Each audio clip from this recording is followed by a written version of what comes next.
우리에게 주신 하나님의 말씀은 창세기 39장 1절에서 6절 말씀입니다. 창세기 39장 1절에서 6절 말씀.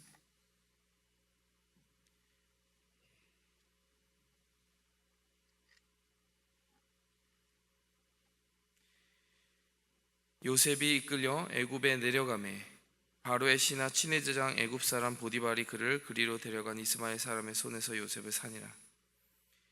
여호와께서 요셉과 함께 하심으로 그가 형통한 자가 되어 그의 주인 애굽 사람의 집에 있으니 그의 주인이 여호와께서 그와 함께 하심을 보며 또 여호와께서 그의 범사에 형통하게 하심을 보았더라. 요셉이 그의 주인에게 은혜를 입어 섬김에 그가 요셉을 가정 총무로 삼고 자기의 소유를 다 그의 손에 위탁하니 그가 요셉에게 자기의 집과 그의 모든 소유물을 주관하게 한 때부터 여호와께서 요셉을 위하여 그 애굽 사람의 집에 복을 내리심으로 여호와의 복이 그의 집과 밭에 있는 모든 소유에 미친지라. 주인이 그의 소유를 다 요셉의 손에 위탁하고 자기가 먹는 음식 외에는 간섭하지 아니하였더라. 요셉은 용모가 빼어나고 아름다웠더라. 아멘. 네. 계속해서 그 요셉의 이야기, 지금 창세기의 이야기들을 새벽 설교 때마다 제가 다루고 있습니다. 어제 금요일에 설교를 하면서 그 요셉의 어떤 부분을 보게 되었느냐, 요셉이 참 미숙한 사람으로 시작했다라는 이야기를 나눴어요. 보면 꿈을 꾸면서 하나님께서 그 주신 꿈을 겸손하게 그 의미를 해석해 보려고 하지 않고 그 의미를 깨닫기도 전에 섣불리 형들에게 자랑하고 아버지에게 자랑하고 그러면서 시기와 질투를 자기의 스스로 자초하는 결과를 낳게 됐죠. 어떻게 보면은 그 이후에 벌어지는 모든 비극적인 일들, 구덩이에 빠지게 되는 일들, 어떻게 보면 요셉이 그 일들을 자초하는 부분에 일정 부분 기여했다라고 볼 수 있는 그 요셉의 미숙함이 엿보인 그런 장면들이 나왔습니다.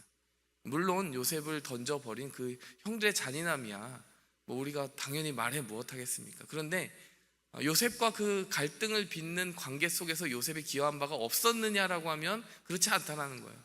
요셉이 참 미숙한 사람이었다는 겁니다. 여러분, 근데 궁극적으로 하나님께서 그 꿈을 어떤 식으로 요셉의 삶 속에 실현시키고자 하셨느냐, 그것은 바로 공존의 꿈이었다는 것입니다. 해와 달과 별들, 한 하늘에서 보기 힘든 것들 아닙니까? 여러분, 온 가족이 하나 되어서 간 비전을 사실은 요셉에게 주고 계셨다는 것입니다.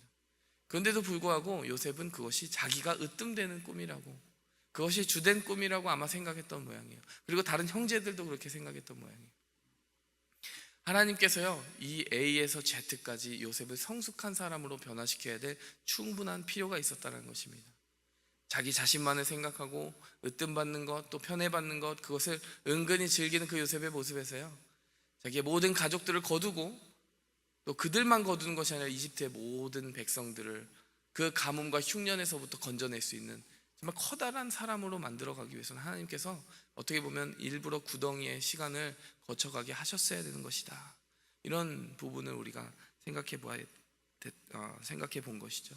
여러분, 오늘 본문 말씀을 통해서 우리가 이어서 좀 생각을 해보고 싶은 부분은, 그렇다면 그 구덩이의 시간을 거치면서 요셉의 모습 속에서 어떤 정말 부분들이 성장하기 시작했느냐, 성숙하기 시작했느냐, 그런 부분을 좀 보려고 하는 거예요. 하나님께서 분명히 요셉을 그 어린 17세 소년, 자기만 생각하는 17세 소년에서 정말 한 나라를 다스리는 지도자로 바꿔 놓으실 텐데, 그 탈바꿈 되어지는 과정 속에서 어떤 부분을 중점적으로 살펴보셨느냐, 오늘 부분을 보니까요, 딱 한 가지 단어가 떠오릅니다.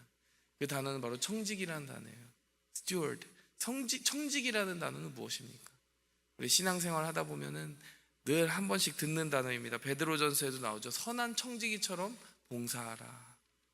무슨 일을 하든지 내가 하는 힘처럼, 내가 하는 일처럼 하지 말고 하나님이 주시는, 공급해 주시는 힘처럼, 힘으로 그 일들이 이루어가는 것처럼 청지기의 마음을 품으라. 이런 베드로전서의 말씀도 우리가 기억하고 있습니다. 청지기는 무엇입니까? 자기의 소유가 아닌 것을 맡아서 그 주인으로부터 위임된 일을 잘 충실히 행해 나가는 사람을 청직이라고 합니다. 그러니까 주인은 아니에요. 자기가 모든 것을 소유한 것은 아니죠. 근데 청직이라는 것은 자기가 그 주인의 것을 실제 자기의 것 마냥 최선을 다해서 섬기는 사람을 청직이라고 한다는 것이죠. 조금 더 구체적으로 말하면요, 청지기는 주인 행세하지 아니하고 주인 의식을 가지는 사람을 청직이라고 합니다. 주인 행세하고 주인 의식이 뭐가 다르겠습니까? 주인 행세는요, 착각하는 겁니다. 내 것이 아닌데도 불구하고 내 것인 것처럼 착각을 하는 것이죠. 그렇게 되면 교만하게 되고 그것을 남용하게 되고 다른 사람을 위해서 쓸만한 그 공간이 적어지게 됩니다. 그런데 주인 의식을 가진다는 건 무엇입니까? 내 것이 아니라는 것을 깨어서 인식하고 있는 거예요. 내 것 아니야. 내 것이 아니기 때문에 맡겨진 것일 뿐이기 때문에 그 맡겨준 주인의 마음을 시원케 하는 데에 온 마음과 정신을 집중하더라는 말입니다. 여러분, 근데 우리가 그리스도인으로서 주인의식을 가진다라고 할 때, 이 세상에서 주인의식을 가지고 살아간다라고 할 때요, 많은 육신의 주인을 사실 섬기게 되지 않습니까? 그럴 때 어떻게 하면 내 것이 아님에도 불구하고 내 것처럼 섬길 수 있을까요? 이것이 생각보다 굉장히 어렵습니다. 내 것이 아닌데 내 것처럼 섬긴다. 여러분, 사람들은 이렇게 생각을 해요. 그 육신의 주인, 내가 섬기는 사람과의 관계가 좋으면 주인의식을 가질 수 있다. 좀 일리가 있지 않습니까? 내가 내 위에 있는 상사가 나한테 잘해줘요. 그럼 내 것이 아니지만 내 것 마냥 잘해주고 싶잖아요. 여러분, 근데 그런 종류의 주인의식은 세상 사람들도 가질 수 있고, 더 큰 문제는요, 그런 주인의식은 유통기한이 있습니다. 주인과의 관계가 흐트러지면 어떻게 됩니까? 그 주인의식은 깨지게 돼요. 왜냐? 관계가 좋으니까 잘해주려고 했던 것일 뿐 다른 의미가 없었기 때문이죠. 근데 정말 진정으로 하나님이 우리에게 원하시는 청지기로서의, 선한 청지기로서의 주인의식은 어디서 나오느냐?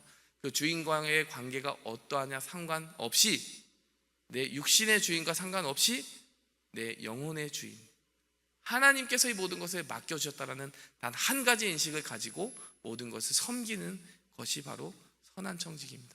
그런 사람은요, 육신의 주인, 육신의 사람들과의 관계가 흐트러지느냐 상관없이요, 일관된 모습을 가지고 충성을 다해서 자기에게 맡겨진 일들을 감당해 나갈 수 있게 됩니다. 조금 서운한 일이 생겨도 그 사람이 나를 서운하게 하는 거하고 아무 상관이 없는 거예요. 이것은 하나님이 맡겨주신 거니까 그 일들은 어쨌든 하나님 앞에서 온전히 끝을 맺어야 되는 것이죠. 여러분, 지금 요셉의 삶을 보면요, 선한 청지기의 삶을 살아가고 있다는 것입니다. 이 어린 나이에도 불구하고 그렇다는 것이죠. 어떤 부분에서 선한 청지기의 모습이 나타나냐? 어떤 부분에서 주인 행세하지 아니하고 주인 의식 가지고 살아가는 요셉의 모습을 우리가 볼 수 있느냐? 여러 부분에서 볼 수가 있습니다. 그런데 2절과 3절, 우리가 2절에서 5절까지 여기 오늘 읽은 부분에서 한 가지 단어를 한번 찾아봤으면 좋겠어요. 어떤 단어냐? 여호와께서라는 단어를 한번 찾아보셨으면 좋겠어요. 여호와께서라는 단어가 몇 번이나 나오나요? 제가 보니까요, 2절에서 우선 나오죠. 여호와께서 요셉과 함께 하심으로. 3절에 보니까 여호와께서 그와 함께 하심을 주인이 보았다. 여호와께서 그의 범사에 형통하게 하심을 보았더라. 5절에도 보니까요, 여호와께서 요셉을 위하여 여호와의 복이 그의 집과 밭에 있는 모든 소유에 비치는지라. 그러니까 불과 이 1절에서 6절 사이에요, 5번이나 등장을 하는 겁니다. 39장 뒤쪽 말미에 보면요, 감옥에 갇힌 후에도 또 그 말이 나와요. 감옥에 갇혔는데도 여호와께서 함께 하시고 여호와께서 함께 하셨다. 계속해서 그 일이 일어나고 있는 것입니다. 근데 중요한 것은 무엇일까요? 여러분, 여기 보니까요, 자세히 보면요, 하나님이 함께 하신 것을 요셉 자신만 한 것이 아니라 더 중요한 것은 그 주인이 보았다는 것입니다. 이게 왜 놀랍고 중요한 일이 되느냐? 이집트는 하나님을 모르는 국가였거든요. 그리고 이집트에는 온갖 우상이 가득한 나라였거든요. 근데 그 나라에서 온갖 우상을 섬기고 살아가는 사람의 눈에 보기에도 요셉의 삶에는 살아계신 하나님의 역사가 눈에 보였다는 것입니다. 어떻게 그것이 보였을까? 여러분, 바로 그것이 미스테리인 것이고, 그것이 바로 우리가 지향해야 되는 삶인 것입니다. 여러분, 요셉의 삶 속에서 분명히 요셉의 주인은 보았을 거예요. 분명히 이 친구가 다른 많은 종들을 내가 부려봤지만 그 종들은 내 눈치만 살피고 있었는데, 이 친구는 내 눈치를 살피는 것이 아니라 뭔가 나보다 더 높은 어떤 존재의 눈치를 살피고 살아가는 것 같다, 이런 느낌을 받은 거죠. 본능적으로 다른 주인이 있어, 더 높은 주인이 있어. 여러분, 그것이 바로 하나님이 부르시고 청지기로 맡겨주신 일들을 감당하는 사람들의 열매인 것입니다. 주변 사람들이 그냥 보는 거예요. 아, 이 사람에게는 다른 주인이 있구나. 분명히 다른 어떤 존재가 있구나. 분명히 내가 주어가 돼서 살아가는 것이 아니라, 혹은 내게 있는 어떤 다른 육신의 주인이 주어가 되어 살아가는 것이 아니라 하나님을 주어로 섬기고 살아가는 삶이구나 라고 하는 것을 알게 된다는 것입니다. 또 요셉의 삶 속에 어떤 모습이 나타났겠습니까? 이렇게 하나님의 청지기로 살아가는 사람은 당연스럽게 우리가 얘기할 수 있겠지만요, 정직할 수밖에 없지 않겠습니까? 4절 말씀 보시겠습니다. 요셉이 그의 주인에게 은혜를 입어 섬김에 가정총무로, 그가 요셉을 가정총무로 삼고 자기의 소유를 다 그의 손에 위탁했다. 여러분, 자기의 물건이나 비즈니스 어떤 일부분이라도 누구에게 맡겨보신 적 있습니까? 제일 어려운 이슈가 무엇이죠? 신뢰의 문제입니다. 정직의 문제입니다. 나의 그 비즈니스의 어떤 부분을 부정직하게 취하여 가지 않을까라고 하는 그런 염려가 있기 때문에 가족들에게 보통 맡기는 일도 많고요. 그런 신뢰의 문제가 반드시 발생하게 되어 있습니다. 근데 요셉이라고 하는 17세 소년밖에 안 된 이 친구에게 지금 자신의 가정의 모든 소유물을 맡겼다라고 하는 것은, 여러분, 요셉의 삶 속에 정직이 나타났다는 거예요. 이 가정에 얼마나 많은 다른 경험 있고 노련한 종들이 많았겠어요. 경호대장이라고 하면은, 그 파라오의 경호대장이라고 하면은 대통령 경호실장이잖아요, 요새로 말하면. 그 권력자의 집에 얼마나 종이 많았겠습니까? 근데 그 중에서 이 요셉에게 모든 것을 다 위탁했다라고 하는 것은 분명히 요셉의 삶 속에서 모르긴 몰라도 확실하게 정직한 부분이 드러났다라는 것입니다. 여러분, 이런 부분이 있기 때문에요, 하나님을 섬기는 사람에게는 반드시 이런 열매가 나타나야 되는 것이고, 또 주변 사람들이 반드시 하나님을 섬긴다라고 하는 사람들, 신앙생활을 한다고 하는 사람들에게서는 그 부분을 주시하고 있다는 거예요. 그렇기 때문에 그 부분이 나타나지 않고 반대의 결과를 나타내게 되면 실망감을 나타내는 것이죠. 어떻게 보면은 그것이 당연한 것입니다. 요셉의 삶에는 정직함이 나타났다. 또 무엇이 나타났을까요? 한 가지는 겸손함이 나타났을 것이다. 여러분, 4절에 보니까요, 가정 총무로 삼았대요. 모든 소유를 다 위탁했대요. 이 부분을 조금 더 깊이 묵상해 볼 필요가 있습니다. 이 상황을요, 눈에 보이는 것처럼 한번 비주얼라이즈 해보시기 바랍니다. 가정의 모든 것들, 소유물을 관리해야 된다. 그럼 좀 어려움이 무엇이겠습니까? 자기가 자기 발로 뛰어서 그 넓은 집의 모든 소유물을 일일이 다 체크해야 될까요? 그렇지 않습니다. 그 일들을 혼자서 하는 것이 아니라 분명히요, 요셉의 지시를 따르고 지휘를 따라서 그 가정에 따른 세부적인 일들을 맡아서 할 만한 사람들을 맡겨주셨을 거예요. 맡겨주셨을 겁니다. 그 말은 무엇입니까? 지금 요셉 아래에 다른 종들을 붙여가지고 그 일들을 감당하게 했을 거라는 거예요. 그러니까 요셉에게 리더십의 자리를 준 거죠. 근데 이 부분을 조금 더 깊이 상상해 보시기 바랍니다. 요셉이 지금 몇 살입니까? 잡혀간 나이가 17이니까요 많아봐야 20 안 넘었을 거란 말이에요. 근데 그때 가정총무를 하려면 어떤 문제가 생기겠습니까? 아까 제가 힌트를 드렸는데, 자기 밑에 있는 종들은 다 노련하고 경험이 많고 이미 보디발이라고 하는 사람하고 관계가 이미 충분히 많이 쌓여있는 나이가 더 많은 종들일 것일 가능성이 크다라는 거예요. 여러분, 그 종들을, 그 자기보다 나이 많고 노련한 사람들을 데리고요, 그 일들을 시키려면 어떤 마음이 있어야 될까요? 요셉의 마음에 겸손한 마음이 있어야 되는 거예요. 요셉이 조금이라도 그들을 서운하게 한다든가, 그 자리와 지위를 이용해서 그들을 윽박지르려고 한다든가, 어디 강제로 어떻게 하려고 한다든가 하면요, 그 노련한 사람들이 요셉의 말을 따라 주겠습니까? 그렇지 않겠죠? 지금 이 장면에 들어가서 상상을 해보면요, 요셉이 참 지혜롭게 그들의 마음을 사고 그들의 경험을 존중하면서 리더십을 잘 겸손히 이렇게 발현시켰다는 것을, 행사했다라는 것을 우리가 짐작할 수가 있는 것입니다. 그러면 사실 요셉이 처음에는 그러지 않았던 것 같아요. 자기 집에 철없이 살 때는 형들하고 관계가 좋았습니까? 그렇지 않죠?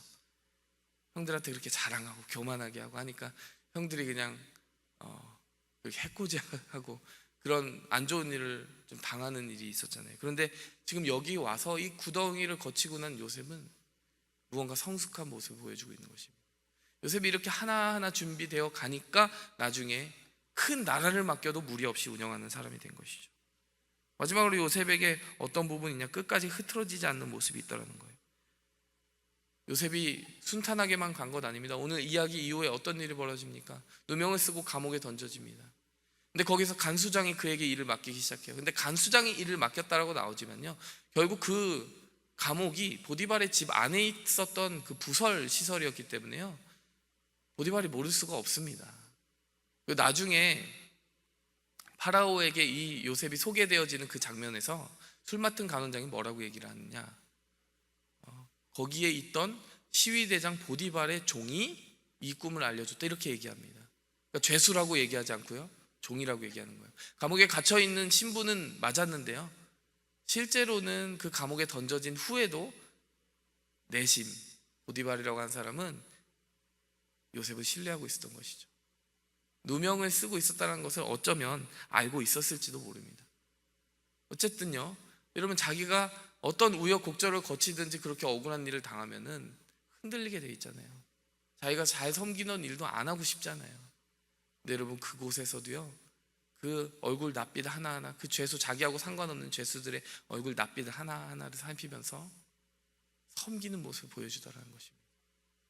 여러분, 제가 아까도 주인 행사, 주인 의식의 차이에서 중요한 분기점이 나타난다고 했는데 어떤 부분입니까? 우리가 그냥 그저 육신의 주인만 섬기고 있는 상태라면 그 사람의 눈치만 살피게 되고 그 사람과의 관계가 흐트러지면 모든 것이 다 흐트러지게 된다라고 얘기했습니다. 그러나 내가 섬기는 존재가 육신의 사람, 어떤 내가 눈에 보고 있는 그 사람이 아니라고 하면은 그 섬기는 태도가 일관되게 유지될 것이다, 이렇게 얘기했습니다. 여러분, 요셉의 삶 속에서 그것이 나타나더라는 거예요. 종합해보면 요셉이 지금 선한 청지기로 빚어져 가고 있습니다.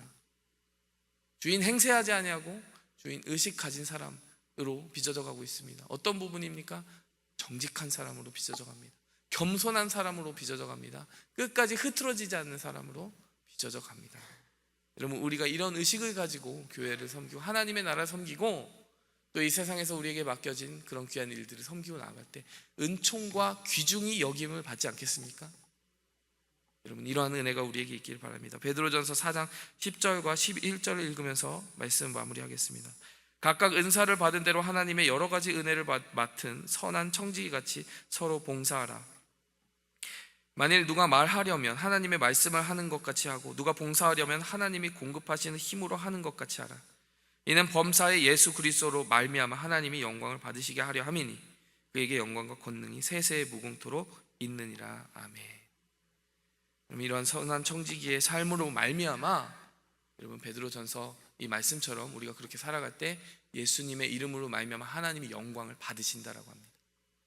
여러분, 이렇게 정직과 겸손과 한결같음으로 선한 청지기같이 봉사하는 귀한 신앙의 삶 살아갈 수 있기를 축원드립니다. 함께 기도하겠습니다. 하나님 아버지, 감사합니다. 우리가 너무나도 유한한 삶을 살아가고 있으면서 내게 있는 그 내 손에 쥐고 있는 몇 가지를 가지고 주인 행세를 할 때가 있습니다. 그것이 내 소유인 것처럼 착각할 때가 있습니다. 하나님 아버지, 우리의 영혼을, 이 시간 잠든 영혼을 깨워 주시옵소서. 주인 행세가 아니라 그것을 맡은 청지기처럼 하나님을 의식하며 하나님의 마음을 살피는 그러한 선한 청지기로 주님의 마음을 시원케 하는 종으로 살아가게 도와주시옵소서. 하나님, 그러함으로 말미암아 겸손하게 또 정직하게 그리고 한결같이 주님을 향하여 고정된 그 눈을 단 한치도 흐트러짐 없이 유지하여 나갈 수 있는 정말 성숙의 길로 걸어가게 하여 주시옵소서. 예수님의 이름으로 감사하며 기도하였습니다. 하늘에 계신 우리 아버지여, 이름이 거룩히 여김을 받으시오며 나라의 임하옵시며 뜻이 하늘에서 이룬 것 같이 땅에서도 이루어지이다. 오늘날 우리에게 일용할 양식을 주옵시고 우리가 우리에게 죄 지은 자를 사하여 준 것 같이 우리 죄를 사하여 주옵시고 우리를 시험에 들게 하지 마옵시고 다만 악에서 구하옵소서. 내게 나라와 권세와 영광이 아버지께 영원히 있사옵나이다. 오직 주의 사랑에 매여 내 영 기뻐 노래합니다. 이